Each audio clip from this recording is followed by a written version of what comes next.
Deer valid colleague, আসসালামু আলাইকুম।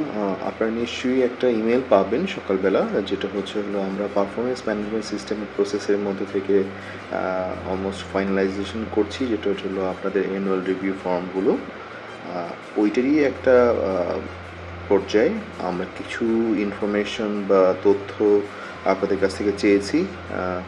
যেমনটা হলো আপনাদের লাস্ট একাডেমিক সার্টিফিকেট যদি কোনো চেঞ্জ এসে থাকে। আমরা অনেকেই গ্র্যাজুয়েশনের পরে জয়েন করে থাকি, হয়তো এখন তাহলে পোস্ট গ্র্যাজুয়েশন হয়েছে, তো সেইটা আপডেট করা। পাশাপাশি যেটা হলো কোনো ডিপ্লোমা বা কোনো ট্রেনিং সার্টিফিকেশন যদি পেয়ে থাকেন সেটা আপডেট করে নেওয়া, কারণ এগুলো হলো পরবর্তী ধাপে আপনাদের ক্যারিয়ারে আমাদের ইউরোপিয়ানসের ক্ষেত্রেই যেটা হলো প্রমোশন বা আপগ্রেডেশনের জন্য খুব গুরুত্বপূর্ণ একটা তথ্য হয়ে যায়। পাশাপাশি যেটা হলো আপনাদের আরেকটা খুব গুরুত্বপূর্ণ তথ্য, সেটা হলো আপনার কবে আপনার লাস্ট প্রমোশনটা হয়েছে। ওকে, সো এর বাদেও আরও কিছু তথ্য আমরা ফিল আপ করবো। তো আমি আপনাকে এই ফর্মটা যেটা আছে, যে লিঙ্কটা আপনারা পাবেন আপনাদের নিজস্ব হোয়াটসঅ্যাপ গ্রুপে, সেই হোয়াটসঅ্যাপ গ্রুপগুলোতে আপনার লিঙ্কে ক্লিক করলে আমি লিঙ্কটা আগে থেকেই রেখে দিয়েছি, এরকমভাবে একটা ফর্ম আসবে।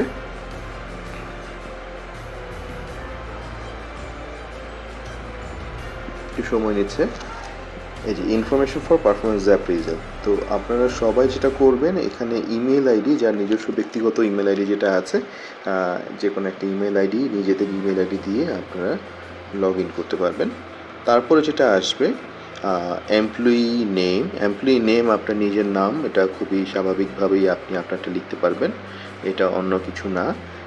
এমপ্লয়ি আইডি যদি হয়, যেটা 345 যদি আমার এখানে আছে, পুরোটাও যদি দিতে চান সেটা সেটাও দিতে পারবেন। ERF যেটা দিয়ে হয়, আপনি যদি জাস্ট আপনার লাস্ট 3টা ডিজিটও দিতে চান তাতে কোনো সমস্যা নাই। হ্যাঁ, আপনাদের এখানে যাতে কষ্ট না হয় সেই জন্য আপনাদের ডেজিগনেশনটা ড্রপডাউনে রেখে দিয়েছি। এরপরে ডিপার্টমেন্টও ড্রপডাউনে পাবেন। এরপরে আসছে যেটা হলো name of last degree achieved. আমার যেহেতু MBA করা ছিল, তো MBA দিয়েছি।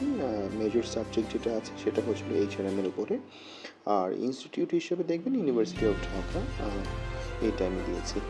এরপরে CGPA এটা ম্যান্ডেটরি 3.57 আমার ছিল, তো সেটা দিয়েছি।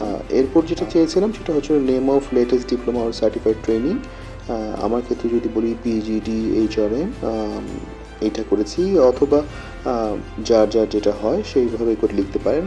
আবার যদি ধরেন আমি আরেকটা লিখতে পারি, সেটা হলো HRBP, সেটাও দেওয়া যেতে পারে। তো আপনার জন্য যে ট্রেনিংটা যোগ্য সেটা আপনি দিয়ে দেবেন। এই জায়গাটাতে খুব গুরুত্বপূর্ণ যেটা হলো আপনার লাস্ট ইনক্রিমেন্টটা কবে হয়েছে, এটা খুব গুরুত্বপূর্ণ। যে ইনক্রিমেন্ট বাদেও আমরা অনেক সময় বছরের মাঝখানে ইনক্রিমেন্ট হয়ে থাকে বা স্যালারি চেঞ্জ হয়ে থাকে, তো সেইটা যদি ধরেন আপনার গত বছর না হয়ে এই বছরের জানুয়ারির 1 তারিখে হয়েছে একটা, তাহলে এই একটা ডেট হতে পারে। এবং লাস্ট প্রমোশন কবে হয়েছে, লাস্ট প্রমোশনটা যদি ধরেন যে না আপনার গত বছরের জুলাইয়ের 1 তারিখে হয়েছে, সেটাও হতে পারে। ওকে, সো এরপরেরটা হলো আপনি যদি এইখানে জয়েন করার আগে, ইউরোপিতে জয়েন করার আগে আপনার এক্সপিরিয়েন্স কত বছর ছিল। আমি যদি বলি যে হ্যাঁ আমার 10 বছর এক্সপিরিয়েন্স ছিল, তো 10 ইয়ার্স। আর এরপরে হলো আমার কোনো ট্রেনিং সার্টিফিকেট যদি থেকে থাকে যেটা আমি আপডেট করতে চাচ্ছি, সেইটা যদি না হয় কোনো সমস্যা নাই, আমরা এটা স্কিপ করে গেলেও আমার কোনো সমস্যা হবে না। এটা সিলেক্ট হয়েছে, তখন এটা পরবর্তীতে এটা সাবমিট করে দেব। তো এইভাবে করে আপনার পুরোটা সাবমিশন হয়ে গেলে একটা স্ক্রিনশট শেয়ার করে দিবেন, তাহলে আপনার পুরো প্রসেসটা হয়ে যাবে। আর খুবই গুরুত্বপূর্ণ যেটা এইটা আজকের মধ্যে দিতে হবে, এটা একটু আর্জেন্ট।